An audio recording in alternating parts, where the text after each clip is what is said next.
Bonjour, j'espère que vous allez bien, que vous êtes prêts pour une nouvelle lecture. Et je la tire aujourd'hui du Pape des escargots d'Henri Lancenot, qui est un auteur bourguignon. Et là, en l'occurrence, une grande partie du roman se passe à 6 km de chez ma mère. Et même à Semur-en-Auxois. Donc vraiment chez moi. Et en fait, là, le passage que je vais vous lire, c'est la manière dont Sylvie, qui est une jeune Parisienne qui rencontre Gilbert, qui lui vient donc du fin fond de ma Bourgogne, et qui est déraciné pour aller faire une école d'art, pour apprendre la sculpture que lui fait de manière parfaitement viscérale. Elle va le rencontrer là et elle va être fascinée par cet homme qui est si différent de ceux qu'elle connaît aussi. Et dans ce passage, en fait, on entend la voix de Sylvie, la manière dont elle aime chaque partie du corps de Gilbert. Je vous lis. En plus, bien qu'il eût une figure de bois avec un grand nez de travers, elle le trouvait beau. Et il l'était, avec ses narines mobiles et sa crinière en jachère.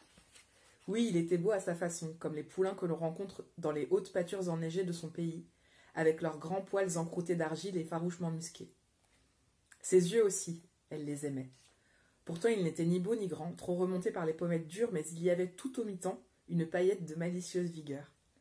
Elle aimait surtout ses os. Oui, c'est ainsi. Ses os raides comme cornouillés qui saillaient ici ou là aux épaules, aux poignets. Elle aimait aussi ses mains, avec ce pouce écarté courbé en dehors comme spatule et presque aussi long que l'index. Des mains de sculpteur, des mains qui doivent, d'un seul toucher, prendre votre mesure et s'en souvenir à jamais pour les siècles et des siècles. Vous la sentez, la fascination pour toutes les aspérités qu'il y a dans ce corps et qui, elle, l'attire et la fascine. Et en fait, c'est souvent ça. On aime aussi dans l'autre, c'est ce que d'aucuns pourraient qualifier de défaut, mais qui en font cette personne si différente.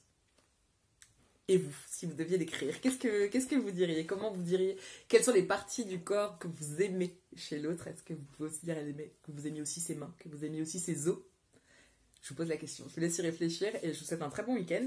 Et on se retrouve pour une nouvelle lecture d'ici quelques semaines. À bientôt.